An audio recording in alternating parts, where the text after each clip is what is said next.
যদি গোটা কোরআনে পরিবর্তন করতে না পারেন তো কিছু কিছু আয়াতের পরিবর্তন করে দেন, সব আয়াতের দরকার নেই, এই কিছু কিছু আয়াতকে বাদ দিয়ে দেন আর কিছু কিছু আমাদের মনে মতো নিয়ে আসেন। ভাই এমন মানুষ আছে না নাই? আছে না? বলছে বুঝি ইসলাম আসলে সব ভালো কথাই বলে, কিছু দেখবেন সেকুলার আছে, কিছু দেখবেন সুশীল আছে, কিছু বদমাশ আছে, তারা বলে অনেক তারা শিক্ষিত হয়ে গেছে, এসে বলে বুঝি ইসলাম আসলে ভালো কথাই বলে, তো ইসলামের কিছু আইন আছে যেগুলো মেনে নেওয়ার মতো না। কোনটা? বোরখা পরা কি দরকার রে ভাই, মনের বোরখাই বড় বোরখা। আছে না নাই? কথা বলেন। বলছে আরে ভাই চুরি করেছে হাত কাটা কি দরকার, একটা বড় শাস্তি, চুরি করেছে জেলখানায় পুরে দাও। ইসলাম ভালো, কিন্তু কিছু কিছু জিনিসকে তারা অস্বীকার করতে চায়। এরকম মানুষ দেখতে পান না সমাজে? আছে। অনেক মানুষ বলে বুঝি নামাজ পড়তে হবে, তো দিনে 5 বার পড়া কি দরকার বাবু, একবার পড়লেই তো হয়। 30 রোজার কি দরকার আছে, সপ্তাহে একটা করলেই তো হয়। অনেক মানুষ ইসলাম, তার ইসলামে কিছু কিছু আয়াতে পরিবর্তন চায়। তারা চুরি করেছে হাত কাটার দরকার কি, বোরখা পরার দরকার কি, হাজার জেনা করেছে তাকে হত্যা করার দরকার কি, সুদকে হারাম করার দরকার কি। এরকম আছে না নাই? কথা বলেন। আরে বিয়ের আগে একটু গার্লফ্রেন্ড বয়ফ্রেন্ড খেলাখেলি খেলেছে, এত ধর্মের হুজুরদের বেঁধে গেল কেন, বলে না ভাইজান? মানে তারা চায় যে না কিছু কিছু আয়াতে যদি পরিবর্তন হয়ে যায় তাহলে আমরা ইসলাম গ্রহণ করে নেব। আল্লাহ নবীর কাছে 1400 বছর আগে সেই সময় কাফের এসে এ দাবি করেছে। আল্লাহ নবী কোনো কথা বলে না, নীরব। আসমান থেকে জিবরিলকে আল্লাহ পাঠাচ্ছে, জিবরিল যাও আমার নবীকে যে প্রশ্ন করেছে তার জবাব দিয়ে এসো। আল্লাহ নবীর কাছে ওহী চলে আসছে, হে নবী আপনি জানিয়ে দেন শরীয়তের মধ্যে বৃদ্ধি করা বা কমানো এটা আমাদের অধিকার নেই, বরং আন্না আত্তাবিউল্লাহ ইউহা ইলাই, আমি তো নবী তারই আনুগত্য করি যেটা আমার রব আমার উপরে অবতীর্ণ করে। কি বুঝলেন বলেন তো চাচা, কি বুঝলেন? আল্লাহ সুবহানাহু ওয়া তাআলা জানিয়ে দিচ্ছেন নবী বলে দেন, এই অধিকার তো আপনার নাই যে শরীয়তে আপনি কিছু বৃদ্ধি করবেন বা কিছু কমিয়ে দেবেন। আরে আপনি নবী তো আপনি নিজেই বাধ্য যে আমি আল্লাহ যা অবতীর্ণ করি সেটা মানতে, এটা আপনি তো বাধ্য। আপনাকে যে সে পরিবর্তনের দাবি করছে। ভাই সমাজে পরিবর্তন আছে না নাই? সমাজে ইসলামের নামে করলে ক্ষতি কি, দলিল নেই তো কি হয়েছে, ভালো কাজ বেশি করলে হয় কি? ভাই এরকম যুক্তি আসে না? চাচাকে দীর্ঘদিন ধরে বলে আসা হচ্ছে যে চাচা ফরজ নামাজের পরে আল্লাহ নবী হাত তুলে মোনাজাত করেনি। চাচা বলছে বুঝলাম বাপু, অত কোরআন হাদিস বুঝি না, বুঝেছি তোমার কথা, তারপর ধরে নিলাম যে নামাজের পরে সম্মিলিত মোনাজাত কোরআন হাদিসের কোনো দলিল নেই। তো বাবা হাত তুলে আল্লাহর কাছে তো দোয়া চেয়েছি, দরগার কাছে তো আমরা আল্লাহরা যাই না, আল্লাহর কাছে চেয়েছি, খারাপ কি দেখলে? এটা মানে খুব কষ্ট নিয়ে বলে। এমন কিছু চাচা আছে না, খুব কষ্ট পায়। আমি জানি চাচা কষ্ট লাগে। আবার একজন বলছে আরে আল্লাহর কাছে তো হাত তুলেছি, পা তো আর তুলিনি, হাত তুলে তো চেয়েছি। এই দুয়াও তুলে দিল এরা সমাজ থেকে, নতুন নতুন হুজুরা আসছে নামাজের পরে দুয়াই তুলে দিল, কত দুঃখ। ভাই এমন মানুষ আছে না সমাজে? মানুষ আছে। কেন? মানুষ তার নিজের আবেগটাকে কাজে লাগিয়েছে এখানে, যে শরীয়ত যে পালন করতে হয় কোরআন এবং হাদিস ভিত্তিক, এর মধ্যে নিজের পরিবর্ধন করা যায় না। মানুষ এখন নিজে বুঝতে পারেনি, মানুষ মনে করছে ভালো জিনিস যত ইচ্ছা তত করা যায়, আর নামাজই তো, নামাজ তো ভালো কাজ, যত ইচ্ছা তত পড়া যায়। এই তো মানুষকে দেখা যায় রমাজান মাসে 27 রমাজানে দেখবেন একদম লাইট টাইট করে রান্না বান্না প্রস্তুত করছে, আর কিছু মানুষ 2 রাকাত করে 1000 রাকাত নামাজ পড়ছে। আছে না ভাইজান? ও ভাবছে যত নামাজ পড়বো, মানে যত সিজদা দেব তত আল্লাহর ওলি হয়ে যাব। ও ভাবছে যে যত রাকাত নামাজ বেশি পড়বে তত আল্লাহর ওলি। এমন সমাজে আছে না ভাইজান? কিন্তু মানুষ এতটুকু বুঝতে পারেনি যে না, শরীয়ত এমনটা নয়, নামাজ বেশি পড়লেই আপনি আল্লাহর ওলি হয়ে যাবেন, ব্যাপারটা এমন নয়। চলেন আপনার একটা ছোট্ট মিসাল উদাহরণ দিই, কারণ আপনার কোরআন হাদিসের চাইতে উদাহরণটা বেশি পছন্দ করেন। চাচা প্রতিদিন ফরজ নামাজ আমরা কত রাকাত পড়ি? আরো জোরে বলেন। 17 রাকাত পড়ি না? আচ্ছা 17 রাকাত পড়ি। আচ্ছা 17 রাকাত কি প্রতিদিন পড়ি? জুমার দিন গতকালকে কি বার ছিল? সরি, জুমার দিন পরশুদিন ছিল। জুমার দিন কত রাকাত পড়েছেন? দেখেন চাচা, জুমার দিন 15 রাকাত পড়েছি না? ফরজ 15 রাকাত না? জোহর হচ্ছে 4 রাকাত ফরজ, জুমার দিন কয় রাকাত ফরজ? 2 রাকাত ফরজ। এখন আমি যদি এসে বলি, বা আপনার কোনো পীর সাহেব 22 হাত পাগড়ি পরে আর 26 হাত জুব্বা পরে এসে যদি বলে বাবা রে আজ থেকে আমরা জুমার নামাজ 4 রাকাত পড়বো, তার পেছনে নামাজ পড়বেন? কেন পড়বেন না চাচা? কেন? নামাজ পড়া ভালো কাজ না? নামাজ পড়া ভালো কাজ না? তো ভালো কাজ। 4 রাকাত জুমা বললে ক্ষতি কি? কথা বলেন। নামাজ পড়া ভালো কাজ না? তো ভালো কাজ। 4 রাকাত পড়বেন প্রতিদিন। জোহর তো 4 রাকাতই পড়েন, বেশি তো পড়ছেন না। জোহর 4 রাকাত পড়েন, জুমার দিনে 4 রাকাত পড়বেন, ক্ষতি কি? আচ্ছা, জুমার দিন কিরাত আমরা জোরে জোরে করছি না? দিনের নামাজ জোরে জোরে কিরাত করছি, একটু আসরের নামাজ একটু কিরাত জোরে করবেন, ক্ষতি কি? কেউ করবেন? কথা বলেন। ইমাম সাহেব যদি জুমার দিনেই আসরের নামাজে কিরাত সশব্দে করে, আপনারা মুসল্লিরা কি করবেন? লুকমা দেবেন না? অমনি লুকমা চালিয়ে দিবেন। কেন রে ভাই? কিরাত কি, কোরআন কি জোরে জোরে পাঠ করা কি গুনাহ, পাপ? তো জোরে পড়েছে, লুকমা দিবেন কেন? ভালো কাজ। ভালো কাজ নয়? ভালো কাজ। তো কেউ যদি জুমার নামাজ 4 রাকাত পড়ে, তার পেছনে নামাজ পড়বেন? কেন পড়বেন না? কারণ দেখেন আমাকে, কেন পড়বেন না? কে বললো রাসূল প্রতিদিন জোহরের নামাজ 4 রাকাত পড়েছে? 4 রাকাতের দলিল তো আছে। হ্যাঁ ভাই, জুমা বাদ দেন, নবী নামাজ তো 4 রাকাত পড়েছে, বলেছে না? 4 রাকাত তো পড়েছে, তো জুমার দিন 4 রাকাত পড়লে ক্ষতি কি? আচ্ছা, 4 রাকাতে জুমা পড়া যাবে না, তার দলিলটা দেন। পড়া যাবে না, আমি 4 রাকাত পড়বো, 4 রাকাত জুমার নামাজ পড়া যাবে না, এর দলিল দেন আমাকে। হ্যাঁ, তো চাচা আপনার কোন লজ্জাতে আপনি বলেন যে ফরজ নামাজে পরে মুনাজাত করা যাবে না, নবী নিষেধ করেছে? দলিলটা কোথায়? দলিল দাও ভাই। কিছু মানুষ চায় না। কিছু বাংলাদেশি আলেমরা বলছে, আরে নামাজে পরে যে সমৃদ্ধ মুনাজাত করা যাবে না, না যাবে না, এই যাবে না দলিল দাও। তো ভাই, যাবে না দলিল হয় নাকি রে ভাই? আমি যদি বলি 4 রাকাত জুমা পড়বো এখন, তো 4 রাকাত জুমা যে পড়া যাবে না, তার দলিল দাও। গোটা পৃথিবীর যত হাদিস আছে আসমান জমিন থেকে নিয়ে এসেও যে চেষ্টা করে পড়া যাবে না, এর দলিল বের করতে পারবে? কেন পারবে না? কারণ এটা তো আমার ঠ্যাকটাইতে তৈরি করা, নবী বলবে কিভাবে? সম্মানিত সুধী, বাদ মাগরিব থেকেই বিভিন্ন আলোচক তারা পবিত্র কোরআনুল কারীম এবং হাদিসে মুবারাকা থেকে অনেক গুরুত্বপূর্ণ আলোচনা আপনাদের সামনে পেশ করেছেন। আজকের এই কনফারেন্সের অন্তিম লগ্নে আপনাদের সামনে উপস্থিত হয়েছি। একটি নির্দিষ্ট বিষয় আমাকে বেঁধে দেওয়া হয়েছে, ইসলামে হাদিসের গুরুত্ব, এই শিরোনামে। যদিও আলোচ্য বিষয় অনেকভাবেই অনেক দিক থেকে আলোচনা করা সম্ভব,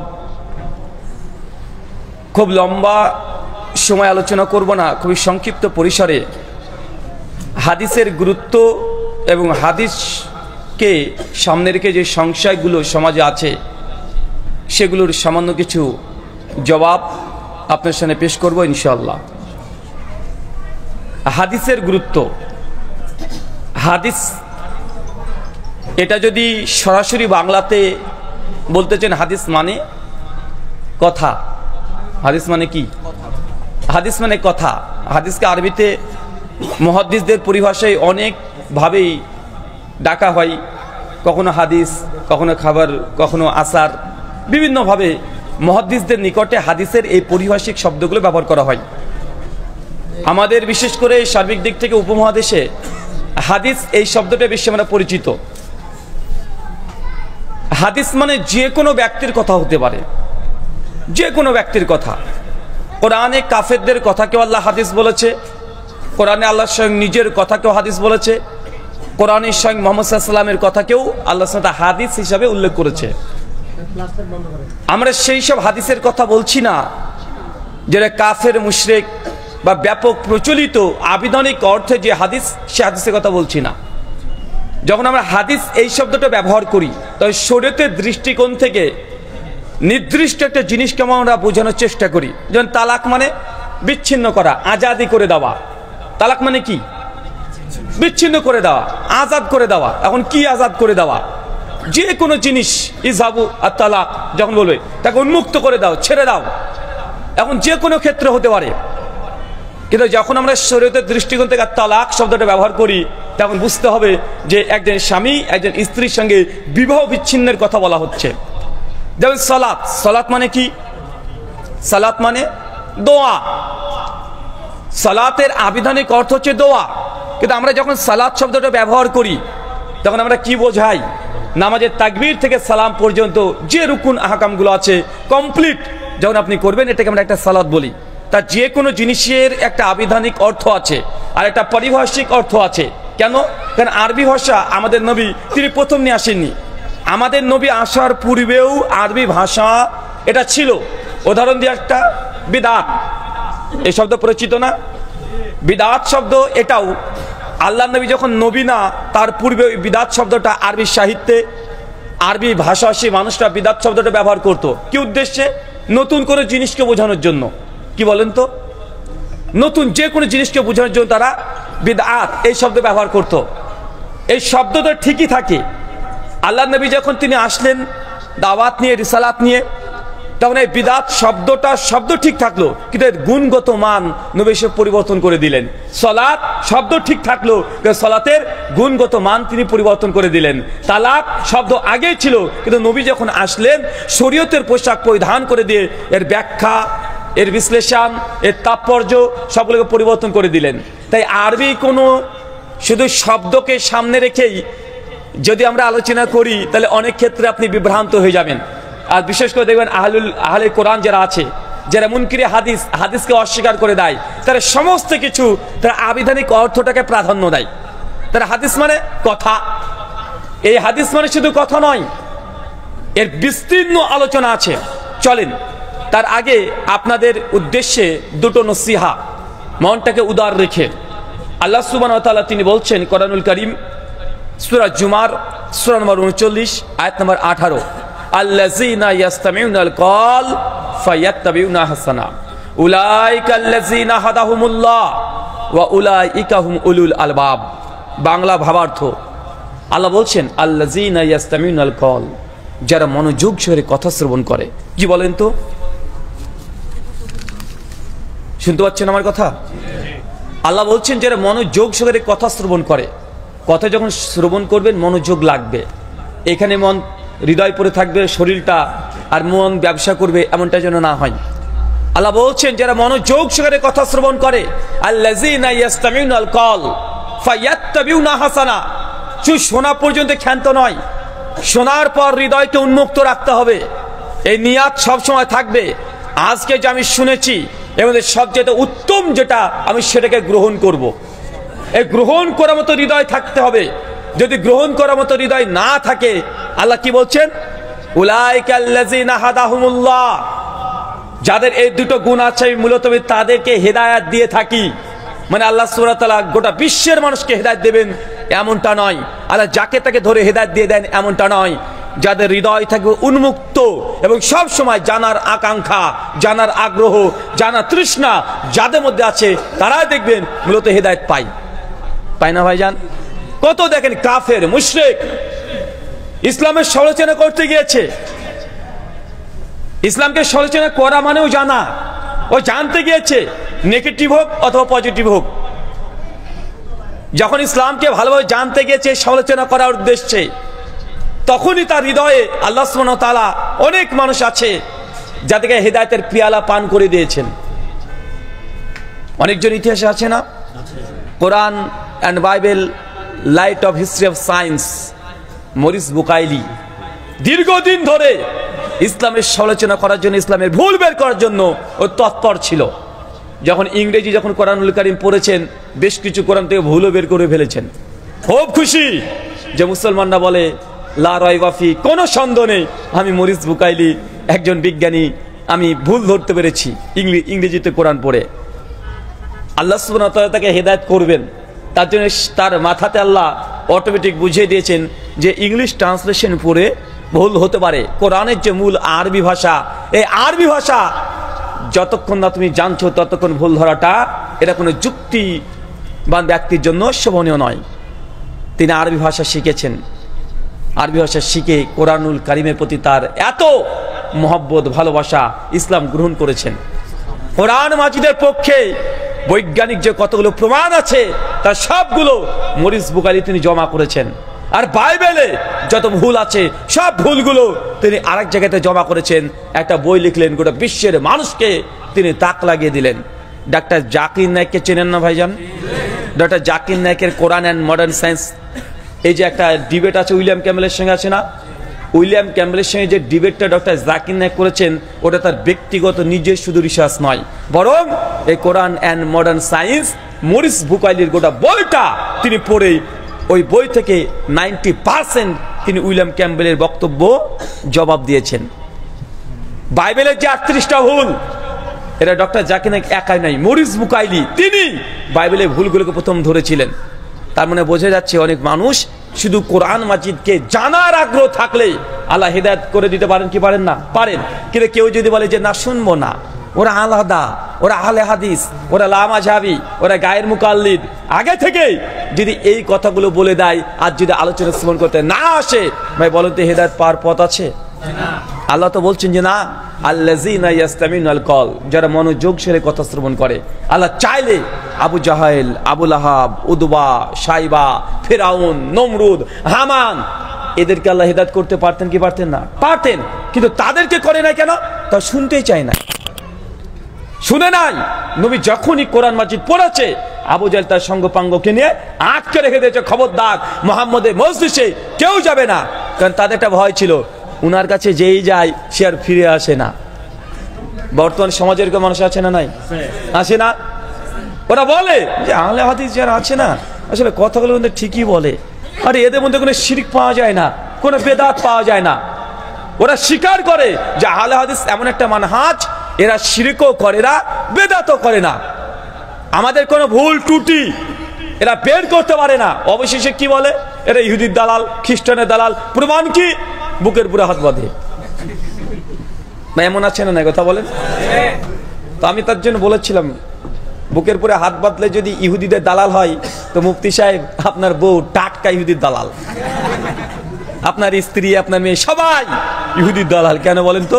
আপনার স্ত্রী, মেয়ে সবাই বুকের পুরো হাত বাঁধে। বাঁধে কি বাঁধে না? কথা বলেন। বাঁধে। তার মানে বোঝা গেল, এই যে তুমি যে কথা বলছো যে দলিল নেই, দলিল নেই, আমাদের খণ্ডন রদ করা সম্ভব হয় না। স্বীকারও করে যে আসলে এরা, দেখবেন ওদের অনেক বক্তারা বলে বেড়ায় যে আহলেসের সাধারণ ছেলেরাও ওরা অনেক হাদিস বুঝে, অনেক কোরআন বুঝে, আমাদের মাযহাবের মুফতিদের চেয়ে বেশি বুঝে। ভাই তারা স্বীকার করে না? স্বীকার করার পরেও তারা একটা গ্রহণ করতে চায় না। এরও কারণ আছে যে কেন গ্রহণ করতে চায় না। আল্লাহ সুবহানাহু ওয়া তাআলা তার জন্য বলছেন, যদি হেদায়েত পেতে চান, আল্লাহ যাকে তাকে হেদায়েত করবে না, আপনাকে হৃদয় লাগবে উন্মুক্ত, যে না, যেটা হক পাবো সেটা গ্রহণ করব।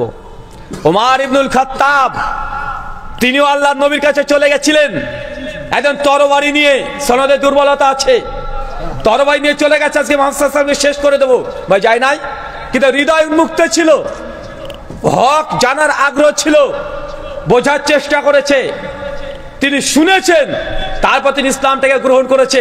যারাই ইসলামকে নিয়ে গবেষণা করতে গিয়েছে, আল্লাহ তাদেরকে হেদায়েত দিয়েছে।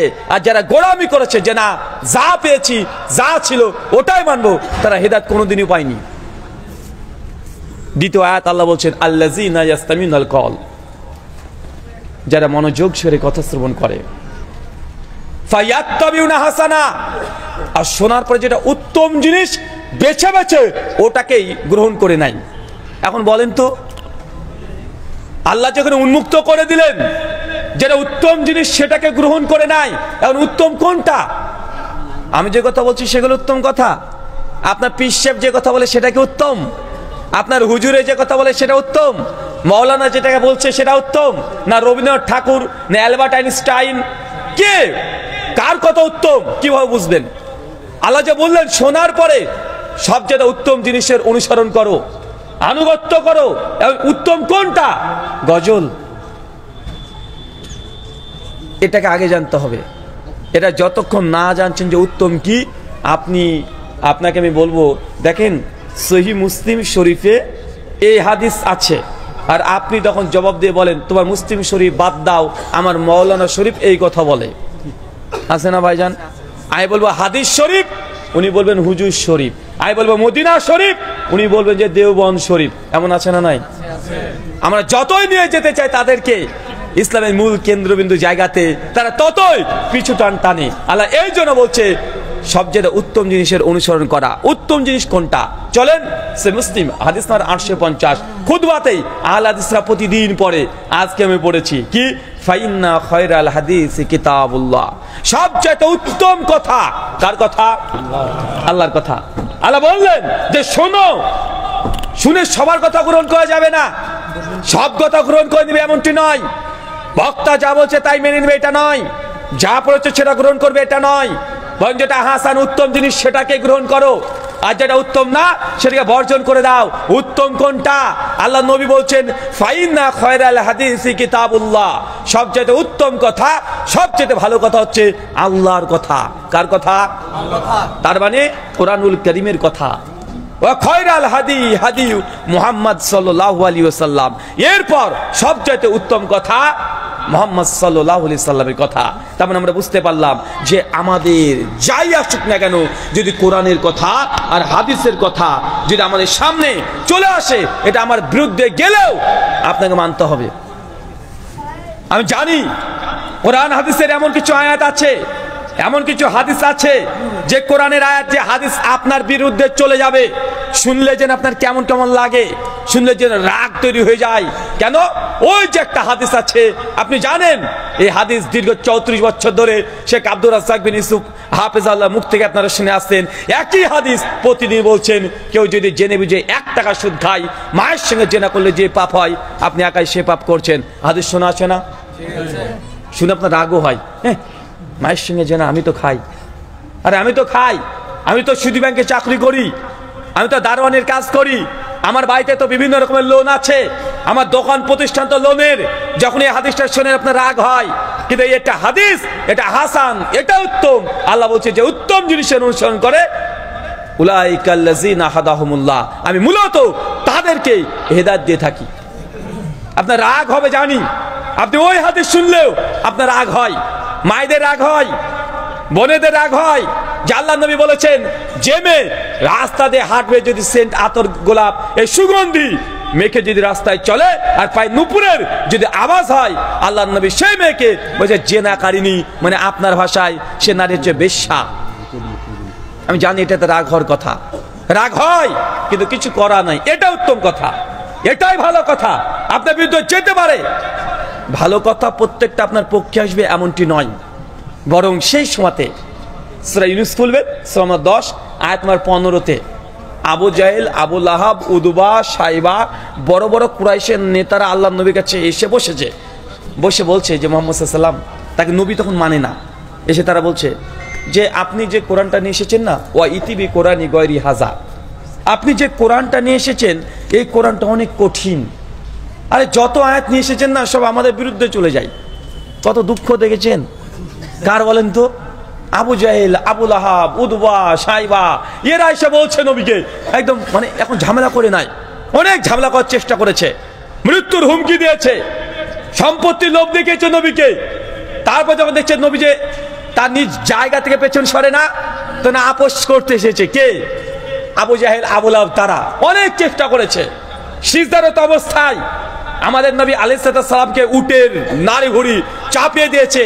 তারপর নবী আলাইহিস সালাম সেই জায়গা থেকে ফিরে আসেনি, অনেক অত্যাচার নবী সালাত আদায় করছে, একজন পেছন থেকে একদম চাদর দিয়ে গলাটাকে ফাঁস দিয়ে টানতে টানতে নিয়ে চলে গেছে।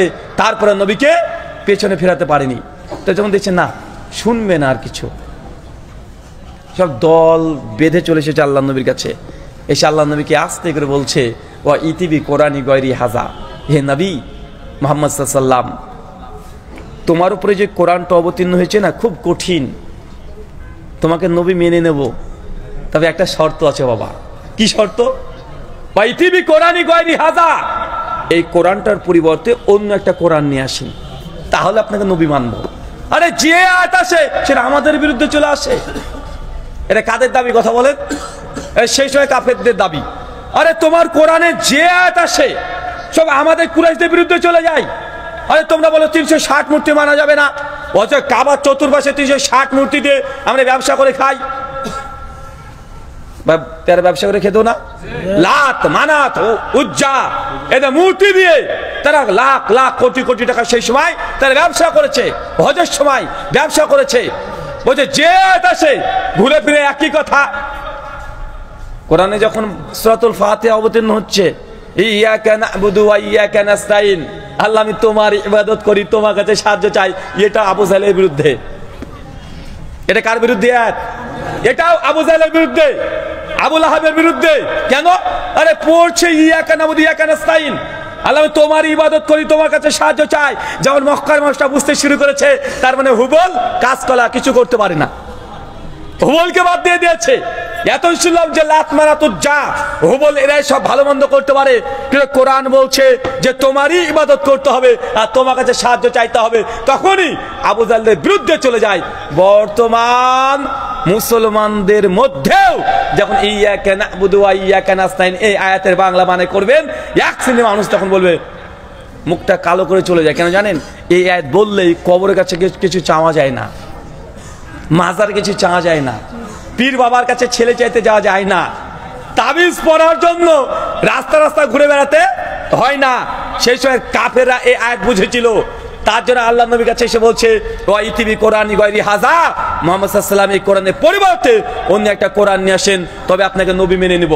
আল্লাহ নবী কোনো কথাই বলেন না তাদের কথা শুনে, তিনি নীরব অপেক্ষা করছেন যে কখন এই প্রশ্নের অ্যান্সার জিবরাইল আলাইহিস সালামের মাধ্যমে আল্লাহ দিয়ে দেয়। অনেকক্ষণ সময় কেটে যায়, কাফেরদের প্রস্তাবে নবী হ্যাঁও বলে না নাও বলে না, একটু তারা শর্তটাকে একটু মানে কমিয়ে দিল। তারপরে বলছে আবাদ্দিলহু, যদি গোটা কোরআনে পরিবর্তন করতে না পারেন তো কিছু কিছু আয়াতের পরিবর্তন করে দেন। সব আয়াতের দরকার নেই, এই কিছু কিছু আয়াতকে বাদ দিয়ে দেন আর কিছু কিছু আমাদের মনে মতো নিয়ে আসেন। ভাই এমন মানুষ আছে না নাই? আছে না? বলছে বুঝি ইসলাম আসলে সব ভালো কথাই বলে, কিছু দেখবেন সেকুলার আছে, কিছু দেখবেন সুশীল আছে, কিছু বদমাস আছে, তারা বলে অনেক তারা শিক্ষিত হয়ে গেছে, এসে বলে বুঝি ইসলাম আসলে ভালো কথাই বলে, তো ইসলামের কিছু আইন আছে যেগুলো মেনে নেওয়ার মতো না। কোনটা? বোরখা পরা কি দরকার রে ভাই, মনের বোরখাই বড় বোরখা। আছে না নাই? কথা বলেন। বলছে আরে ভাই চুরি করেছে হাত কাটা কি দরকার, একটা বড় বড় শাস্তি, চুরি করেছে জেলখানায় পুরে দাও। আচ্ছা ইসলাম ভালো, কিন্তু কিছু কিছু জিনিসকে তারা অস্বীকার করতে চায়। এরকম মানুষ দেখতে পান না সমাজে? আছে। অনেক মানুষ বলে বুঝি নামাজ পড়তে হবে, তো দিনে 5 বার পড়া কি দরকার বাবু, একবার পড়লেই তো হয়। 30 রোজার কি দরকার আছে, সপ্তাহে একটা করলেই তো হয়। অনেক মানুষ ইসলাম, তার ইসলামে কিছু কিছু আয়াতে পরিবর্তন চায়। তারা চুরি করেছে হাত কাটার দরকার কি, বোরখা পরার দরকার কি, হাজার জেনা করেছে তাকে হত্যা করার দরকার কি, সুদকে হারাম করার দরকার কি। এরকম আছে না নাই? কথা বলেন। আরে বিয়ের আগে একটু গার্লফ্রেন্ড বয়ফ্রেন্ড খেলাখেলি খেলেছে, এত ধর্মের হুজুরদের বেঁধে গেল কেন, বলে না ভাইজান? মানে তারা চায় যে না কিছু কিছু আয়াতে যদি পরিবর্তন হয়ে যায় তাহলে আমরা ইসলাম গ্রহণ করে নেব। আল্লাহ নবীর কাছে 1400 বছর আগে সেই সময় কাফের এসে এ দাবি করেছে, আল্লাহ নবী কোনো কথা বলে না, নীরব। আসমান থেকে জিবরিলকে আল্লাহ পাঠাচ্ছে, জিবরিল যাও আমার নবীকে যে প্রশ্ন করেছে তার জবাব দিয়ে এসো। আল্লাহ নবীর কাছে ওহী চলে আসছে, হে নবী আপনি জানিয়ে দেন শরীয়ত মধ্যে বৃদ্ধি করা বা কমানো এটা আমাদের অধিকার নেই, বরং আন্না আত্তাবিউল্লাহ ইউহা ইলাই, আমি তো নবী তারই আনুগত্য করি যেটা আমার রব আমার উপরে অবতীর্ণ করে। কি বুঝলেন বলেন তো চাচা, কি বুঝলেন? আল্লাহ সুবহানাহু ওয়া তাআলা জানিয়ে দিচ্ছেন নবী বলে দেন, এই অধিকার তো আপনার নাই যে শরীয়তে আপনি কিছু বৃদ্ধি করবেন বা কিছু কমিয়ে দেবেন। আরে আপনি নবী তো আপনি নিজেই বাধ্য যে আমি আল্লাহ যা অবতীর্ণ করি সেটা মানতে, এটা আপনি তো বাধ্য। আপনাকে যে সে পরিবর্তনের দাবি করছে। ভাই সমাজে পরিবর্তন আছে না নাই? সমাজে ইসলামের নামে করলে ক্ষতি কি? দলিল নেই তো কি হয়েছে? ভালো কাজ বেশি করলে হয় কি? ভাই এরকম যুক্তি আসে না? চাচাকে দীর্ঘদিন ধরে বলে আসা হচ্ছে যে চাচা ফরজ নামাজের পরে আল্লাহ নবী হাত তুলে মোনাজাত করেনি। চাচা বলছে বুঝলাম বাপু, অত কোরআন হাদিস বুঝি না, বুঝেছি তোমার কথা, তারপর ধরে নিলাম যে নামাজের পরে সম্মিলিত মোনাজাত কোরআন হাদিসের কোনো দলিল নেই। তো বাবা হাত তুলে আল্লাহর কাছে তো দোয়া চেয়েছি, দরগার কাছে তো আমরা আল্লাহরা যাই না, আল্লাহর কাছে চেয়েছি, খারাপ কি দেখলে? এটা মানে খুব কষ্ট নিয়ে বলে। এমন কিছু চাচা আছে না খুব কষ্ট পায়? আমি জানি চাচা কষ্ট লাগে। আবার একজন বলছে আরে আল্লাহর কাছে তো হাত তুলেছি, পা তো আর তুলিনি, হাত তুলে তো চেয়েছি। এই দুয়াও তুলে দিল এরা সমাজ থেকে, নতুন নতুন হুজুর আসছে নামাজে পড়ে দুয়াই তুলে দিল, কত দুঃখ। ভাই এমন মানুষ আছে না সমাজে?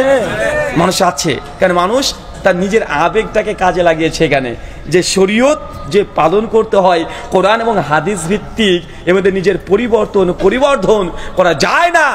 মানুষ এখন নিজে বুঝতে পারেনি, মানুষ মনে করছে ভালো জিনিস যত ইচ্ছা তত করা যায়, আর নামাজই তো, নামাজ তো ভালো কাজ, যত ইচ্ছা তত পড়া যায়। এই তো মানুষকে দেখা যায় রমজান মাসে 27 রমজানে দেখবেন একদম লাইট টাইট করে রান্না বান্না প্রস্তুত করছে, আর কিছু মানুষ 2 রাকাত করে 1000 রাকাত নামাজ পড়ছে। আছে না ভাইজান? ও ভাবছে যত নামাজ পড়বো, মানে যত সিজদা দেব তত আল্লাহর ওলি হয়ে যাব। ও ভাবছে যে যত রাকাত নামাজ বেশি পড়বে তত আল্লাহর ওলি। এমন সমাজে আছে না ভাইজান? কিন্তু মানুষ এতটুকু বুঝতে পারেনি যে না, শরীয়ত এমনটা নয়, নামাজ বেশি পড়লেই আপনি আল্লাহর ওলি হয়ে যাবেন, ব্যাপারটা এমন নয়। চলেন আপনার একটা ছোট্ট মিসাল উদাহরণ দিই, কারণ আপনার কোরআনের চাইতে উদাহরণটা বেশি পছন্দ করেন। চাচা, প্রতিদিন ফরজ নামাজ আমরা কত রাকাত পড়ি? আরো জোরে বলেন। 17 রাকাত পড়ি না? আচ্ছা 17 রাকাত পড়ি। আচ্ছা 17 রাকাত কি প্রতিদিন পড়ি? জুমার দিন গতকালকে কি বার ছিল? সরি, জুমার দিন পরশুদিন ছিল। জুমার দিন কত রাকাত পড়েছেন? দেখেন চাচা, জুমার দিন 15 রাকাত পড়েছি না? ফরজ 15 রাকাত না? জোহর হচ্ছে 4 রাকাত ফরজ, জুমার দিন কয় রাকাত ফরজ? 2 রাকাত ফরজ। এখন আমি যদি এসে বলি, বা আপনার কোনো পীর সাহেব 22 হাত পাগড়ি পরে আর 26 হাত জুব্বা পরে এসে যদি বলে, বাবা রে আজ থেকে আমরা জুমার নামাজ 4 রাকাত পড়বো, তার পেছনে নামাজ পড়বেন? কেন পড়বেন না চাচা? কেন? নামাজ পড়া ভালো কাজ না? নামাজ পড়া ভালো কাজ না? তো ভালো কাজ, 4 রাকাত জুমা বললে ক্ষতি কি? কথা বলেন। নামাজ পড়া ভালো কাজ না? তো ভালো কাজ, 4 রাকাত পড়বেন। প্রতিদিন জোহর তো 4 রাকাতই পড়েন, বেশি তো পড়ছেন না। জোহর 4 রাকাত পড়েন, জুমার দিনে 4 রাকাত পড়বেন, ক্ষতি কি? আচ্ছা জুমার দিন কিরাত আমরা জোরে জোরে করছি না? দিনের নামাজ জোরে জোরে কিরাত করছি, একটু আসরের নামাজ একটু কিরাত জোরে করবেন, ক্ষতি কি? কেউ করবেন? কথা বলেন। ইমাম সাহেব যদি জুমার দিনেই আসরের নামাজে কিরাত সশব্দে করে, আপনারা মুসল্লিরা কি করবেন? লুকমা দেবেন না? অমনি লুকমা চালিয়ে দিবেন। কেন রে ভাই? কিরাত কি, কোরআন কি জোরে জোরে পাঠ করা কি গুনাহ? পাপ। তো জোরে পড়েছে, লুকমা দিবেন কেন? ভালো কাজ, ভালো কাজ নয়? ভালো কাজ। তো কেউ যদি জুমার নামাজ 4 রাকাত পড়ে, তার পেছনে নামাজ পড়বেন? কেন পড়বেন না? কারণ দেখেন আমাকে, কেন পড়বেন না? কে বলল রাসূল প্রতিদিন জোহরের নামাজ 4 রাকাত পড়েছে? 4 রাকাতের দলিল তো আছে। হ্যাঁ ভাই, জুমা বাদ দেন, নবী নামাজ তো 4 রাকাত পড়েছে না? 4 রাকাত তো পড়েছে, তো জুমার দিন 4 রাকাত পড়লে ক্ষতি কি? আচ্ছা 4 রাকাতে জুমা পড়া যাবে না, তার দলিলটা দেন। পড়া যাবে না, আমি 4 রাকাত পড়বো, 4 রাকাত জুমার নামাজ পড়া যাবে না, এর দলিল দেন আমাকে। হ্যাঁ, তো চাচা আপনার কোন লজ্জাতে আপনি বলেন যে ফরজ নামাজ পড়ে মুনাজাত করা যাবে না, নবী নিষেধ করেছে? দলিলটা কোথায়? দলিল দাও ভাই। কিছু মানুষ চায় না, কিছু বাংলাদেশি আলেমরা বলছে আরে নামাজে পরে যে সমৃদ্ধ মুনাজাত করা যাবে না, না যাবে না, এই যাবে না দলিল দাও। তো ভাই যাবে না দলিল হয় নাকি রে ভাই? আমি যদি বলি 4 রাকাত জুমা পড়বো এখন, তো 4 রাকাত জুমা যে পড়া যাবে না, তার দলিল দাও। গোটা পৃথিবীর যত হাদিস আছে আসমান জমিন থেকে নিয়ে এসেও যে চেষ্টা করে পড়া যাবে না, এর দলিল বের করতে পারবে? কেন পারবে না? কারণ এটা তো আমার ফ্যাক্টরিতে তৈরি করা। নবী বলবে কিভাবে? এটা আমার ফ্যাক্টরিতে তৈরি করে না। বুঝলাম চাচা, আপনার হাত তুলে মুনাজাত করতে ভালো লাগে, বলছি দেখো হাত তুলে একটু দোয়া করবো আল্লাহর কাছে, একটু কাদাকাটি করবো, সপ্তাহে 7 দিন তো নামাজ পড়তে পারি না ব্যস্ততার কারণে, জুমার দিন যাই, একটু ইমাম সাহেব কেটে কেটে দোয়া করে, ইমাম সাহেবকে 500 টাকা দিই, বলে দিই যে হুজুরে 500 টাকা দিয়ে অপেক্ষায় আছে যে আল্লাহ 50,000 টাকা ও ঋণমুক্ত করে দিবে। দেখছেন কত বড় ব্যবসায়িক বেচারা। এখন এই জিনিস তুলে দেয় ভাই, ওর রাগ হবে না? কারণ ও তো জীবনে নামাজ পড়ে না, ও জুমার দিনে নামাজ পড়ে, খুতবার পরে আসে। খুতবার পরে দোকান বন্ধ করে না ভাই অনেকজন, খুতবার পরে ও দোয়া চায়, মানে ব্যবসা করতে এসেছে, তো এদের রাগ হবে। চাচা আপনি কষ্ট পায়েন না, আপনি মনে করছেন যে দোয়া মানে হাত তুলতে হবে, ও যে দোয়া করবো হাত তুলবো না, এটা কেমন দোয়া রে ভাই? দোয়া করবো হাত তুলবো না, হাত না তুলে কি দোয়া হয়? এটা আবেগ, সবগুলো আবেগ, আবেগ না এগুলো? চাচা দোয়া মানে হাত তোলা নয়, দোয়া মানে হাত তোলা নয়। নবী 3টে পদ্ধতিতে দোয়া শিখিয়েছে। কয়টা পদ্ধতিতে? 3টে। চলেন আপনাকে একটা একটা করে দেখাই। এক, আল্লাহ নবী কিছু কিছু দোয়া করেছে যে দোয়াতে নবী হাতও তুলে নাই, ইমাম সাহেবকেও ডাকে নাই। একটা উদাহরণ দিই। আচ্ছা, পায়খানা ঘরে যখন যান তখন দোয়া আছে? আচ্ছা, কে কে হাত তুলে করেন সেই সময়? পায়খানা করতে যান না আপনারা? না, আপনারা সব আল্লাহর ওলি হয়ে গেলেন, পায়খানা লাগে না।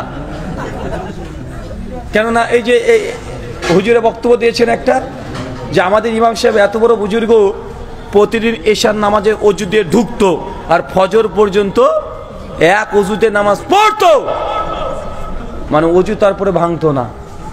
তার মানে এই যে এশা থেকে ফজর পর্যন্ত ফুসফাস তো দূরের কথা, কিচ্ছু হয়নি। ভাই এমন ওয়াজ শোনা যায় কি যায় না? শোনা যায় না? আমি ভাবছিলাম, আচ্ছা ধরে নিলাম যে আমাদের ইমাম সাহেব উনি 40 বছর এশার নামাজের অজুতেই ফজর পর্যন্ত পড়েছে, ফুসফাস হয়নি, ধরে নিয়েছি।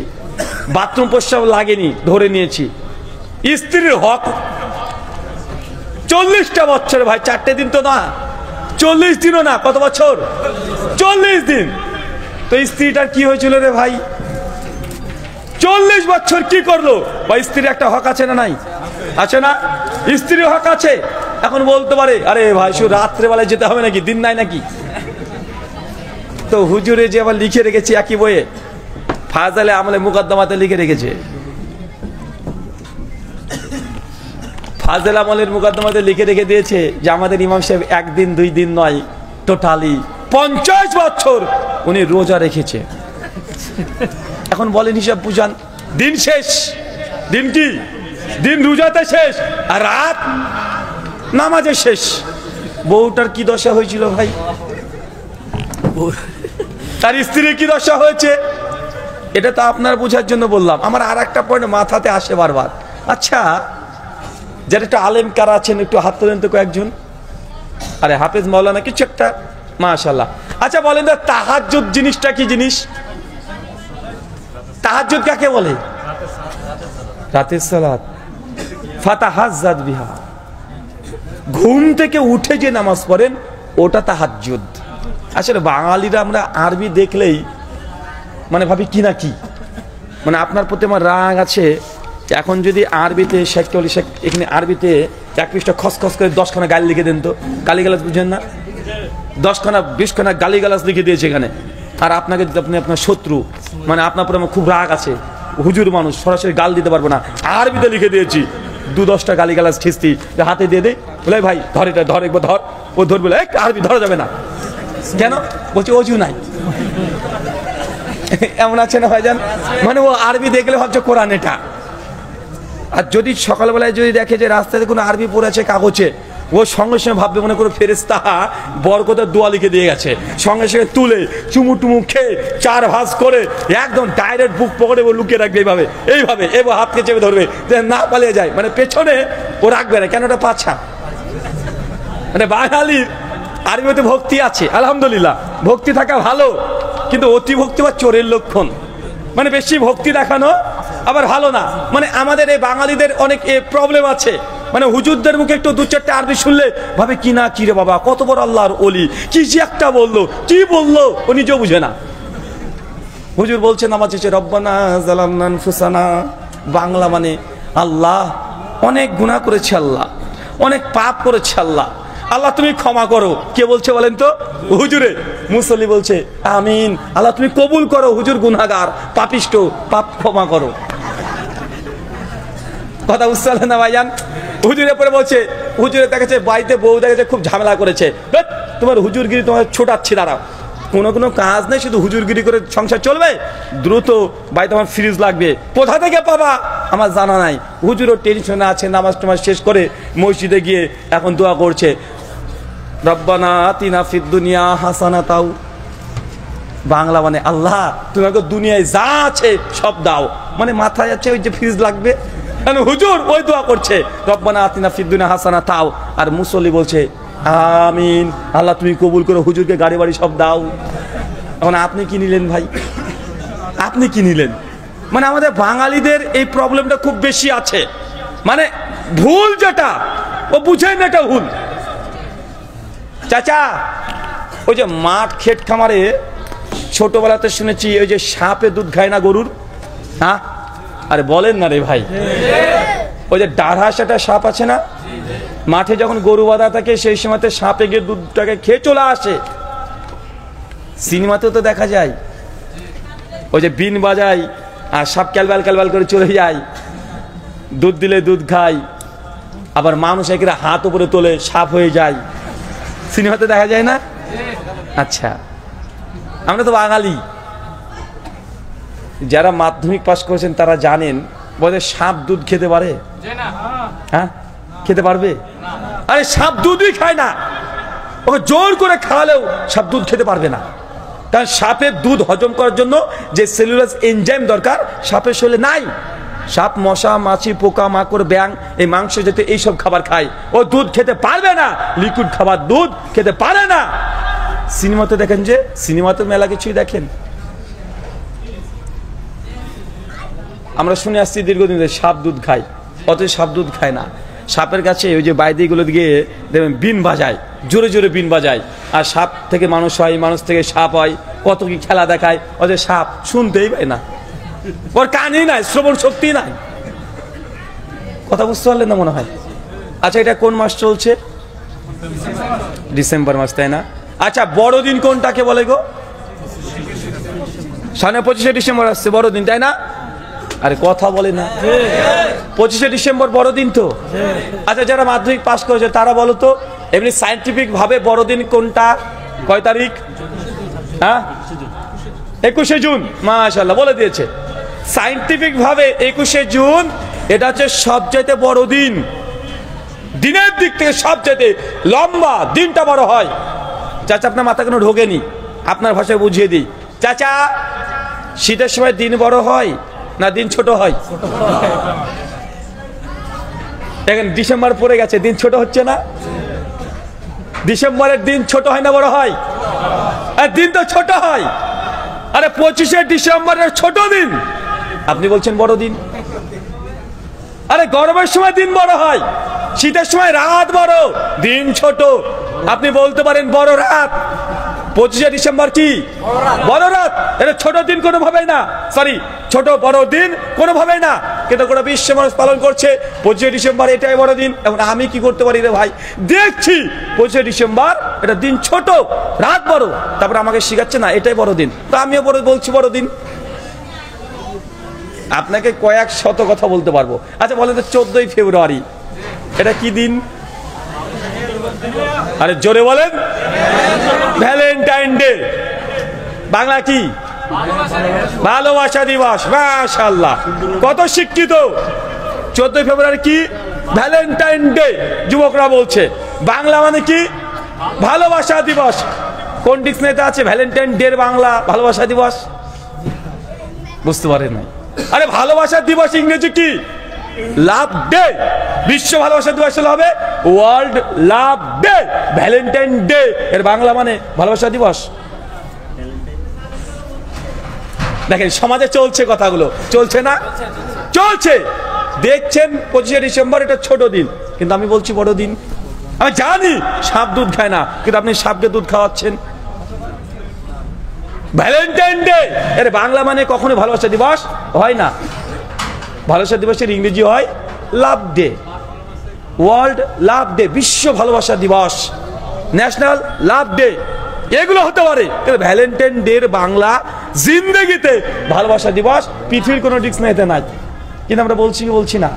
তো আমি ওই জায়গাতে বলছিলাম না যে এই যে তাহাজ্জুদ শব্দ কি জানেন? তাহাজ্জুদ মানে, তাহাজ্জুদ মানে যে নামাজ ঘুম থেকে উঠে পড়া হয়। কি বলেন তো? তারাবির নামাজ মানে তাহাজ্জুদ, ঘুম থেকে ওঠা। তারাবি মানুষ মনে করে তারাবি হচ্ছে নামাজ। আসসালামু আলাইকুম। প্রশ্ন উত্তর পর্ব আছে, লিখিত প্রশ্ন করবেন ইনশাআল্লাহ। কাগজ যাচ্ছে, আপনারা জানার জন্য মাসালা সংক্রান্ত প্রশ্ন করবেন, বিতর্কিত কোনো প্রশ্ন করবেন না ইনশাআল্লাহ। সাহিত্য উত্তর দিবেন ইনশাআল্লাহ, লিখিত প্রশ্ন দিবেন ইনশাআল্লাহ। জি, তো এখানে একটা পয়েন্ট মনে রাখেন, তাহাজ্জুদ এগুলো নামাজের নাম নয়, এটা নামাজের কাইফিয়তের নাম। তাহাজ্জুদ এই নামাজটাকে এই জন্যই বলে যেটা ঘুম থেকে উঠে পড়া হয়, এই জন্য নাম করা হয়েছে তাহাজ্জুদ, মানে ঘুম থেকে উঠে। তাহাজ্জুদের নামাজ এটা যদি আপনি বাংলাতে করেন তাহলে ঘুম থেকে উঠে যে নামাজ পড়া হয়। তারাবির নামাজ কোনটা বলেন তো? বলছে তারাবির নামাজ মানে রাতের সালাত। তারাবি কোনটা জানেন চাচা? তারাবি কোনটা? এশার পরে, আমরা এটাই বুঝেছি। আচ্ছা তারাবি ওইটা না, তারাবি কোনটা জানেন? প্রত্যেক 2 রাকাত 4 রাকাত নামাজ পড়লেন, তারপরে একটা বিরতি দেয়, থামে, এটাকে বলা হয় আরবিতে তারবিহা। আর এটারই জামা হচ্ছে তারাবি। মানে তারাবি বলতে ওই নামাজটা নয়, 4 রাকাত পড়ার পরে যে বৈঠক দিয়েছেন, বসে আছেন, অপেক্ষা করছেন, এই অপেক্ষা করার নামই হচ্ছে তারাবি। কথা কি বুঝতে পারছেন? এই জন্য এই বৈশিষ্ট্যের ধরনকে সামনে রেখে এই নামাজের নাম হয়েছে তারাবির নামাজ। এটা মুহাদ্দিসগণ, ফুকাহাগণ এই নামটা দিয়েছে। তো নামাজ যেটা নামাজি, নামাজের আলাদা সিঙ্গেল কোনো নাম হয় না, শুধু ওয়াক্ত সময় যেটা জোহর, আসর, মাগরিব, এশা, এগুলোর নাম এটা বৈশিষ্ট্যের উপরে ভিত্তি করে হয়। তো তাহাজ্জুদ এই জন্য বলা হয় যেহেতু এটা ঘুম থেকে উঠে পড়তে হয়। এখন আমার সাদা মনে সাদা প্রশ্ন, চাচা একটু জবাব দেন তো। ওই যে আপনার হুজুর বলেছে যে ওই ইমাম সাহেব এশার নামাজ টু ফজর এক অজুতে নামাজ পড়েছে, চাচা ঘুমালে অজু থাকে? হ্যাঁ, ঘুমালে অজু থাকে নাকি? থাকে না। আর যদি ঘুম না পারে তাহলে কি তাহাজ্জুদের নামাজ পড়া সম্ভব? তাহলে কি হুজুরে কি তাহাজ্জুদের নামাজ পড়েনি? হ্যাঁ, তাহাজ্জুদের নামাজ পড়েছে। আরে তাহাজ্জুদের নামাজ পড়তে হলে তো ঘুম পড়তে হবে, ঘুম থেকে উঠে পড়তে হবে। এখন আপনি যদি বলেন না না হুজুর তাহাজ্জুদ পড়েছে, তাহলে হুজুরের অজু ছিল না, তাহলে ঘুমাতে হয়েছে। এখন দেখেন সমাজে বুজুর্গদের, পীর সাহেবদের, ইমাম সাহেবদের বুজুর্গি বয়ান করতে গিয়ে তাদের অজু টুকাতে গিয়ে তাহাজ্জুদ মাইনাস, অজু টুকাতে অজুর ফজর দেখাচ্ছে 40 বছর। তো বেটা 40 বছর যদি রাতে যদি নাই ঘুমায় তো তাহাজ্জুদ তো পড়তে পারবে না, কারণ তাহাজ্জুদের জন্য ঘুম শর্ত। আর যদি বলেন যে না তাহাজ্জুদ পড়েছে, তাই ধরে নিতে হবে তোর ঘটনা মিথ্যা, কারণ তাহাজ্জুদ পড়তে হলে ঘুম দরকার আছে, তিনি ঘুমাননি। আল্লাহ সুবহানাহু ওয়া তাআলা তৌফিক দান করে, আমিন। সম্মানিত শুধু আপনাকে এই কথাগুলো বলার উদ্দেশ্য এটা যে সমাজে অনেক কিছু মানুষ আবেগে চলছে। কিসে চলছে বলেন তো? আবেগে ভুল জানছে, তারপরে ভুলটাকে ঠিক বলছে। যেন আপনিও কালকে 25 ডিসেম্বরকে বড়দিন বলবেন, কিছু করার নাই, আপনি নিজেই বলবেন, দেখতে পাচ্ছেন, ডাইরেক্ট দেখতে পাচ্ছেন, তারপরে বড়দিন বলবেন। গোটা বিশ্বের মানুষ বলছে, আপনাকে কয়েক শত ধন দেওয়া যায়, যেগুলো দেখছে আমরা ভুল, তারপরে আমরা ভুলগুলোই চর্চা করছি। চাচা আপনি 2 হাত তুলে দোয়া করবেন, আপনি মনে করছেন যে না আরে হাত দোয়া না, মানে হাত না তুলে দোয়া হলো না। তো চাচা বাথরুম ঘরে ঢোকার দোয়া আছে না নাই? আপনারা কেউ হাত তুলে করেন কেন? বাথরুম থেকে বের হওয়ার দোয়া আছে চাচা, হাত তুলে করেন? ইমাম সাহেবকে ডাকবেন মসজিদ থেকে, ইমাম সাহেব কি হলো বাথরুমে ঢুকে একটু দোয়া করে দেন তো। কথা বুঝতে পারলেন না? কারণ ইমাম সাহেব যে বলছে আরে দোয়া করবো হাত তুলবো মানে, আরে দোয়া হচ্ছে, হাত তোলা হচ্ছে দোয়ার আদব। তো পায়খানা করে ঢুকবো, হুজুর একটু দোয়া করে দেন, সবসময় ডাকবেন হুজুরকে। আচ্ছা মসজিদে ঢোকার দোয়া আছে না নাই? তো ইমাম সাহেবকে ডাকবেন। আপনার কেউ হাত তোলে মসজিদে ঢোকার সময়তে? মসজিদ থেকে বের হওয়ার সময় দোয়া আছে না নাই? পোশাক পরার সময় দোয়া আছে না নাই? জুতো পরার সময় দোয়া আছে না নাই? বাড়ি থেকে বের হওয়ার দোয়া আছে না নাই? আয়নাতে মুখ দেখার দোয়া আছে না নাই? বাজারে পয়সা দোয়া আছে না নাই? গাড়িতে ওঠার দোয়া আছে না নাই? চাচা কয়েকশো দোয়ার কথা বলবো যে সবাই দোয়া করে কিন্তু কেউ একটা হাত তুলে করে না। তার মানে কি প্রমাণ হলো? দোয়া মানে হাত তোলা নয়। কিন্তু আপনার মাথায় করোনা ভাইরাস ঢুকে দিয়েছে হুজুরে। আরে টুঙ্গির ইস্তেমাতে মুনাজাত, বিশ্ব ইস্তেমার মুনাজাত করা আপনার অভ্যাস, মানে ওই অভ্যাস আর ছাড়তে পারছেন না, মানে হাউমাউ করে কাঁদবে। আর আপনি ওই যে মিষ্টি ভাব, এই ভাবের জন্যই আপনি সুন্নাত কি বিদাত কি আপনি বোঝার চেষ্টা করছেন না। আল্লাহ সুবহানাহু ওয়া তাআলা তুই বোঝা তৌফিক দান করে, সকলে পড়ি আমিন। ইবাদত আল্লাহ কোরআনে বলছেন, সূরা হাশর সূরা নম্বর 59 আয়াত নম্বর 7, মা আতাকুমুর রাসূলু ফাখুযুহু ওয়া মা নাহাকুম আনহু ফান্তাহু। আমার নবী তোমাকে যা আদেশ করে তা গ্রহণ করে নাও। নবী যা দেয় নাই ওটা যত ভালো হোক না কেন গ্রহণ করা যাবে না। আপনি যতই মনে করেন যে 4 রাকাত জুমা পড়া ভালো কাজ, যত আমি যুক্তি তথ্য দলিল দিয়ে বলি না কেন, যদিও জানি 4 রাকাত নামাজ পড়া ভালো কাজ, কিন্তু নবী দেয় নাই, এটা ভালো নয়। এটা কি নয় চাচা বলেন তো, এটা কি নয়? এটা ভালো নয়। কেন? ভালো হলে আমার নবী দিতেন, ভালো হলে আমার নবী দিতেন না। আচ্ছা, মুয়াজ্জিন কেউ আছেন আজান যারা দেন? কি আজান দিতে পারেন? একটু হাত তোলেন তো। আর আজান দেওয়া হবো না, তুমি পারো? আজানের শেষ কথাটা কি আছে? লা ইলাহা ইল্লাল্লাহ। বলেন তো, এটা আজানের যে লা ইলাহা ইল্লাল্লাহ দিয়ে শেষ করলেন, তো এটা কালেমাটা অর্ধেক না এটা পূর্ণ হলো? সাদা কালেমার অর্ধেক হলো না?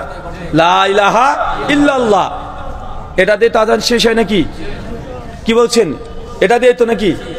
আচ্ছা, কেউ যদি ভাবে কালেমা কেন অর্ধেক পড়েছে এতদিন ধরে, যদি কালেমার সঙ্গে ওয়াশহাদু আন্না মুহাম্মাদান আবদুহু ওয়া রাসূলুহু বাকি অর্ধেক যদি কেউ আজানে যে ঢুকিয়ে দেয়, কি হবে কথা বলেন চাচা?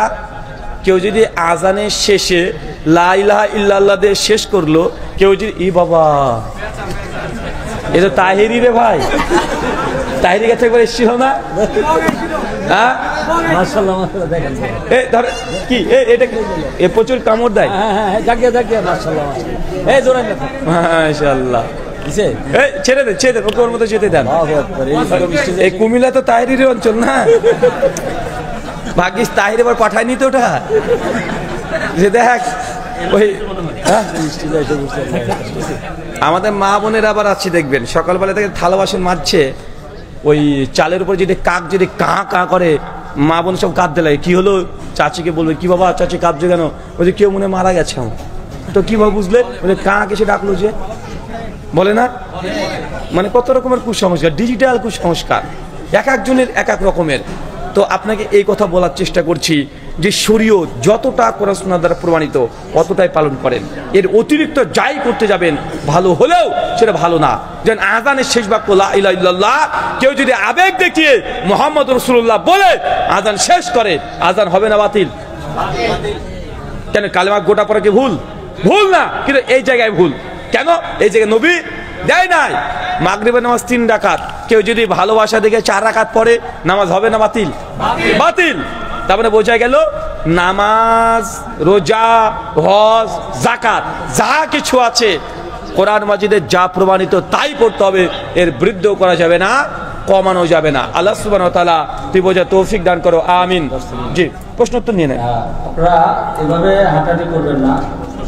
আন্তরিকতার সাথে বলবো, কনফারেন্সের সম্মান আমাদের কাছে, যেহেতু আমাদের কাছে একজন মূল্যবান আলেমে দিন আসছে, আমরা কথা শুনবো। প্রয়োজনে যাদের খুবই বেশি জরুরত, আপনারা একটু যত্ন সহকারে ডিস্টার্ব না করে যাবেন। যারা প্রশ্ন লিখেছেন আমাদের কাছে একটু পৌঁছে দেওয়ার জন্য অনুরোধ করবো। জি, প্রশ্নগুলো দিয়ে দেন, এখন সব 10টা বেজে গেছে। আর প্রত্যেকের জন্য খাবারের ব্যবস্থা করা হয়েছে, আপনারা অবশ্যই পার্সেল খাবার দিয়ে যাবেন, কেউ খাবার নেওয়া ছাড়া যাবেন না। আমরা ইনশাআল্লাহ আর অল্প কিছুক্ষণ থাকবো, ধৈর্য সহকারে আমরা এই জ্ঞান ভরবো আলোচনা শুনবো ইনশাআল্লাহ। এছাড়া আমাদের সম্মানিত বাদা রাহুলের লিখিত অনেক অথেন্টিক বই আছে, আপনারা চাইলে কনফারেন্সের শেষে আপনারা গাড়ি থেকে সংগ্রহ করবেন ইনশাআল্লাহ। জাযাকাল্লাহ খায়র। আপনারা ধৈর্য সহকারে বসবেন, আপনাদের প্রতি আন্তরিকভাবে অনুরোধ করছি। প্রশ্ন এসেছে না? প্রশ্ন নিয়ে আসতেছে। জি জি, যেগুলো আমার হাতে দিয়ে দেন, প্রশ্নগুলো নিয়ে আসেন, প্রশ্নগুলো একটু আমার হাতে দিয়ে দিন। যে কোনো একজনের প্রশ্নগুলো কালেকশন করে আমার কাছে নিয়ে আসেন। কি সেই প্রশ্নের কথা গবেষণা করে কম্পিটিশন মতো বলতে নাকি বলেছে যে ওই ইয়ে কোথায়? হ্যাঁ জি,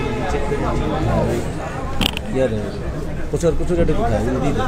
প্রচুর এটা তো এখানে লিখিত নাই, আমি প্রচুর লিখিত নেবে। সবাই একটু বসেন বলে ভাই প্লিজ সবাই একটু বসেন। এত সুন্দর একটি আলোচনা পরিবেশ আমরা চাই না এটা নষ্ট হোক। আমরা চেষ্টা করছি চাঁদপুর জেলা আনাচে কানাচে তৌহিদের আলো জ্বালানোর জন্য। তারই ক্ষুদ্র প্রচেষ্টা হচ্ছে এই হাজীগঞ্জের একটি দ্বীনি মার্কাজ। আপনাদের জন্য একটি জরুরি ঘোষণা, আওয়াজ ছাড়া প্রশ্নটা আমার কাছে দেন, যারা লিখেছেন একটু জমা দিয়ে দেন। হ্যাঁ, আর সবাই উঠবেন না প্লিজ। আপনারা একটু জরুরি ঘোষণা শুনেন।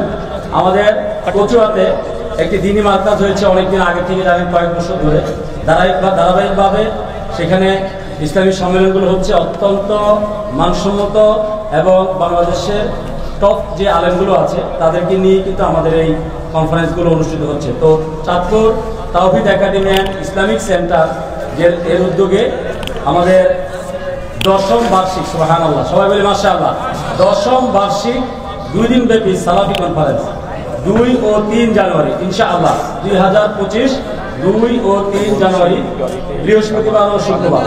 প্রথম দিন আলহামদুলিল্লাহ আমাদের এখানে প্রথম দিন যে আলোচকরা থাকবে অত্যন্ত চমকপ্রদ আলোচক অধ্যাপক সাহেব ডক্টর আব্দুল্লাহ ফারুক সাহেব হাফিজুল্লাহ, যিনি জমিয়তের সভাপতি মাশাআল্লাহ, সাহেব ডক্টর শহীদুল্লাহ খান মাদানী মাশাআল্লাহ, সাহেব ডক্টর মুজফফর বিন মহসিন, শায়েখ জামশেদ মজুমদার। ইনশাআল্লাহ প্রথম দিন আপনারা মিস করবেন না কেউ। দ্বিতীয় দিন আরো বিশেষ আকর্ষণ, সবার পছন্দের শাইখ আব্দুর রাজ্জাক ইউসুফ হাফিজাহুল্লাহ মাশাআল্লাহ, শাইখ ডক্টর মুকাররম বিন মহসিন মাদানী হাফিজাহুল্লাহ মাশাআল্লাহ, শাইখ আব্দুল্লাহ বিন আব্দুর রাজ্জাক মাশাআল্লাহ মাশাআল্লাহ তাবারাকাল্লাহ, সর্বোপরি শাইখ ডক্টর মুজফফর বিন মহসিন মাশাআল্লাহ মাশাআল্লাহ। জুমার খুতবা পরিবেশন করবেন ডক্টর মুজফফর বিন মহসিন। দুই ভাইকে একত্রে পাচ্ছেন দ্বিতীয় দিন। আল্লাহ সুবহানাহু ওয়া তাআলা এই Chandpur Tawheed academy and Islamic সেন্টারকে কবুল করুক, আল্লাহুম্মা আমিন, এবং এই সালাফি কনফারেন্সকে আল্লাহ কবুল করুক, আল্লাহুম্মা আমিন।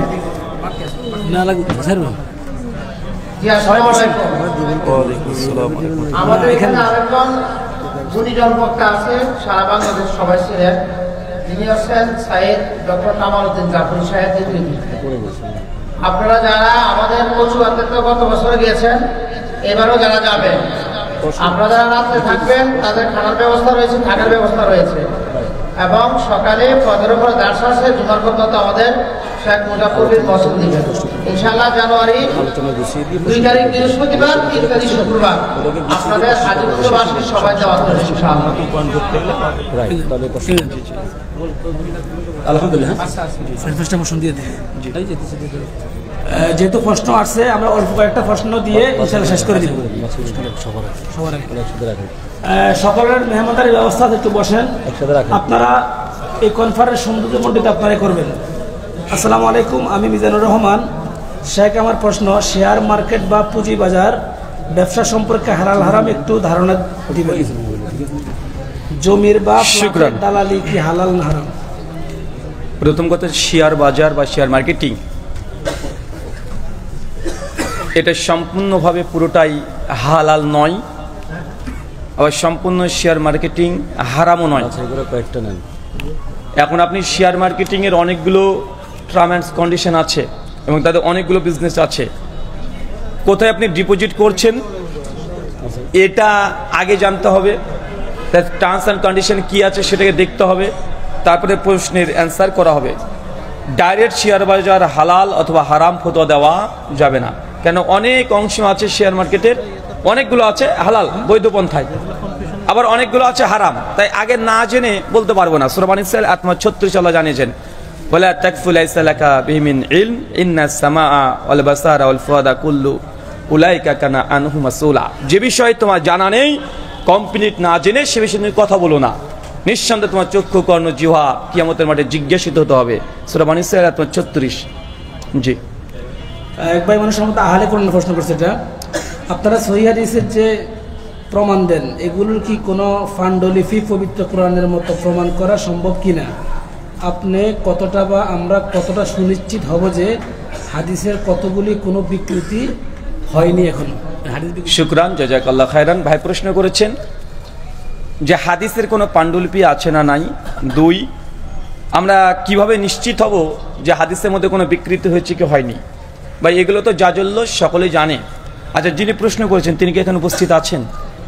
থাকলে আপনি না না সেটা নয়, উনি কি আছেন এখানে যিনি প্রশ্নটা করেছেন? একটু হাত তুললে ভালো হয়। এই প্রশ্নটা যে করছে ওই ভাই কি আছে এখানে? কোনো সমস্যা থাকতে ভাই পারে? কোনো সমস্যা নেই ভাই, আমরাই মাজলুম রে ভাই, আমরাই মাজলুম, তোমার কোনো টেনশন নাই। কে আছেন কি ফেরেশতা এসে প্রশ্ন করে দিয়েছে নাকি? প্রশ্ন এসেছে মানে মানুষ তো আছে নাকি? হ্যাঁ না, ফেরেশতারা দিয়ে গেছে।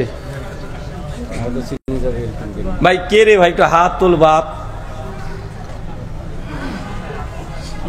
দেখেন হাত আমি এই জন্য তুলতে বলছি, আপনি এমন ভাবে উঠলেন যে আপনিই বা, মানে কারণ আমি একটা অ্যান্সার দিয়ে দিব, কারণ আমার অ্যান্সারে সে যদি সন্তুষ্ট না হয় তার মনের মধ্যে 4টা তৃতীয় একটা প্রশ্ন, যে আমি একটা জবাব দিলাম, উনি ভাবছে যে এটা জবাব আছে আমার কাছে, ভাবতে পারে কি পারে না? কথা বলে পারে। তো আমি চাই তার মধ্যে যে ভুল ধারণা আছে সেটা পূর্ণভাবে যেন সমাধান হয়ে যায়, তার মধ্যে যেন কোনো সংশয় না থাকে। এই জন্য তার জন্য এই প্রশ্নে আমি একটা উত্তর দেব, হ্যাঁ আছে, হাদিসের পাণ্ডুলিপি আমাদের কাছে মজুদ আছে। মুয়াত্তা মালিকের প্রথম যেটা 93 হিজরিতে ইমাম মালিক জন্মগ্রহণ করে, কেন আহলে কোরআন মুনকিরে হাদিস এটা প্রাপগণ্ডা চালিয়েছে। কি জানেন প্রাপগণ্ডা হচ্ছে এটা যে হাদিস লেখা হচ্ছে 200 বছর পর, এটা ডাহা মিথ্যা কথা, ডাহা মিথ্যা কথা। তারা হাদিস এটা সংকলন ইতিহাস ধরে ইমাম বুখারী থেকে, দেখো ইমাম বুখারী 194 জন্ম, 256 মৃত্যু, তার মানে আল্লাহ রসুলের মৃত্যু 200 বছর পরে হাদিস থেকে লেখা হয়েছে। তো এটা ডাহা মিথ্যা কথা, কে জান বলেন তো ভাইজান। তার মূল কথা হচ্ছে মনে করছে ইমাম বুখারী প্রথম হাদিস লিখেছেন, আর ইমাম বুখারীর আগে তো হাদিসের গ্রন্থ ছিল পৃথিবীতে, ছিল না। ইমাম বুখারীর উস্তাদ আব্দুর রাজ্জাক ইবনে সানানি রাহিমাহুল্লাহ, উনি 211 হিজরিতে মৃত্যুবরণ করে। মুসান্নাফ আব্দুর রাজ্জাক 40,000 হাদিস আছে, চিন্তা করতে পারছেন। ইমাম বুখারীর একজন উস্তাদ আবু বকর ইবনে আবি শাইবা, তিনি মৃত্যুবরণ করেন 235 হিজরিতে, 166তে জন্মগ্রহণ করছেন, মানে ইমাম বুখারী উস্তাদ। তার মুসান্নাফ ইবনে আবি শাইবা এখনো দুনিয়াতে বিদ্যমান আছে, তার পাণ্ডুলিপি এখনো বিদ্যমান আছে। মুসান্নাফ ইবনে আবি শাইবার নাম শুনেন নাই? প্রায় এটাতেও 38,000 হাদিস আছে। ইমাম বুখারীর উস্তাদের উস্তাদ ইমাম আহমদ ইবনে হাম্বল রাহিমাহুল্লাহ, নাম শুনেন নাই? 4 ইমামের একজন ইমাম, তার বিখ্যাত গ্রন্থ মুসনাদ আহমদ, হাদিস জগতে এনসাইক্লোপিডিয়া বলা হয়, তার পাণ্ডুলিপি আছে প্রায় 40,000-এর অধিক হাদিস আছে। তাই এই কথা এটা অপপ্রচার, ডাহা মিথ্যা কথা যে হাদিস লেখা হয়েছে 200 হিজরিতে, ইমাম বুখারী দিয়ে তারা গণনা শুরু করছে। ইমাম বুখারী থেকে গণনা শুরু করা একদম মানে কঠিন পাগলের কাজ, কারণ ইমাম বুখারী উস্তাদরা হাদিস রচনা করেছে। ইমাম আহমেদ বিন হাম্বলের উস্তাদের নাম কি? যদি চেন অফ ন্যারেশন দিতে যায়, ইমাম বুখারী তার উস্তাদ আলী বিন মাদিনী, তার হাদিসের গ্রন্থ আছে, তার হাদিসের গ্রন্থ মুসনাদ আলী ইবনুল জাদ মজুদ আছে দুনিয়াতে। আলী ইবনুল জাদের ইসহাক বিন রাহিয়ার হাদিসের গ্রন্থ, ইসহাক বিন রাহিয়া মুসনাদে ইসহাক বিন রাহিয়া হাদিসের গ্রন্থ এখনো দুনিয়াতে বিদ্যমান আছে। এবার যদি প্রত্যেকটা যদি প্রজন্ম আপনাকে দেখাতে যায়, ইমাম বুখারী থেকে নয়। আর ইমাম মালিকের কথা বলেন না, 93 হিজরিতে জন্মগ্রহণ করছে। কত হিজরি? কত হিজরি? 93। সাহাবীদের জামানে কত হিজরি বলতো? 110 হিজরি। কত হিজরি? 110 হিজরি।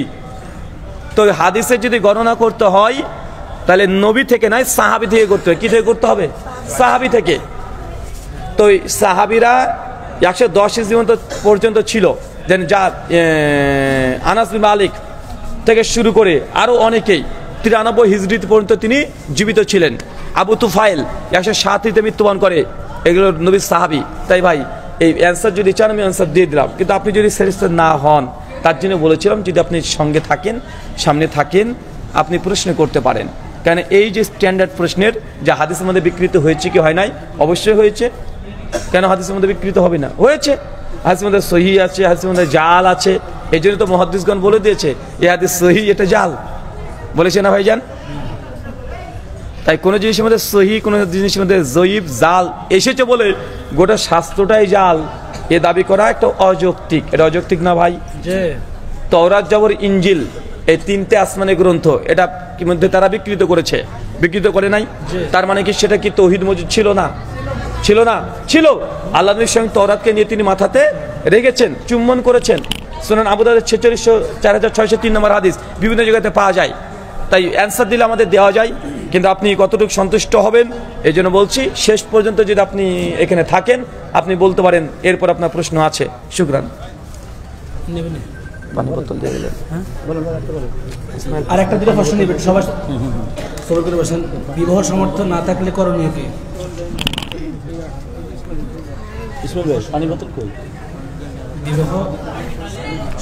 বিবাহের সামর্থ্য না থাকলে করণীয় কি? সোজা উত্তর, রোজা করতে হবে বাবা। এখন কোন দিকে সামর্থ্য নাই এটা না। বিবাহের সামর্থ্য না থাকলে কি করণীয়? যদি মেডিকেল প্রবলেম হয় ডাক্তার দেখান, ডাক্তারের কাছে যান, কলকাতা মেডিকেল যে হারবাল আছে ওর চিকিৎসা নেন। আর যদি দেখেন যে না ওটাতে কোনো সমস্যা নেই, ওটা ঠিকই আছে, তাহলে আর কী করবেন? অর্থনৈতিক সংকট, তো রুজি রোজগারে ব্যস্ত হয়ে যান। দেখছেন না রুজি রোজগার ঠিক আছে, কিন্তু মন বলছে আপনি দেখতে ছেলে কিন্তু ভেতরে আপনি মেয়ে, তাহলে পাগলা আর পাব না। কারণ বাংলাদেশে এমন আছে না ভাইজান, বলছি আমি দেখতে যদি ছেলে, কিন্তু ছেলে মানুষ দেখতে বাইরে থেকে সব কিছু আছে, গোপ দাড়ি সব আছে, ভেতরে ওটাই আছে, কিন্তু তারপরে বলছে দেখতে ছেলে হলেও আমি ছেলেকেই বিয়ে করব। কেন? বলছে আমি মানে ভিতর থেকে নিজেকে মেয়ে মেয়ে ফিল করি। তো এর জন্য কি করতে হবে? পাবলা মাঠাতে হবে। তো এখন আপনি কোন সমস্যার মধ্যে বিদ্যমান আছেন জানান। যদি দেখেন যে না বিয়ের সামর্থ্য নেই, টাকা পয়সা বুঝাচ্ছেন, টাকা পয়সা রোজগার করেন, তারপর দেখছেন না টাকা পয়সা রোজগার করেন কিন্তু অত বেশি বেশি করতে পারেন না, তাহলে বলবো তবু বিয়ে করে নেন। বিয়ে করলে আল্লাহ রিজিকে বারাকা দান করে। সূরা নূর আয়াত 30 এবং 31।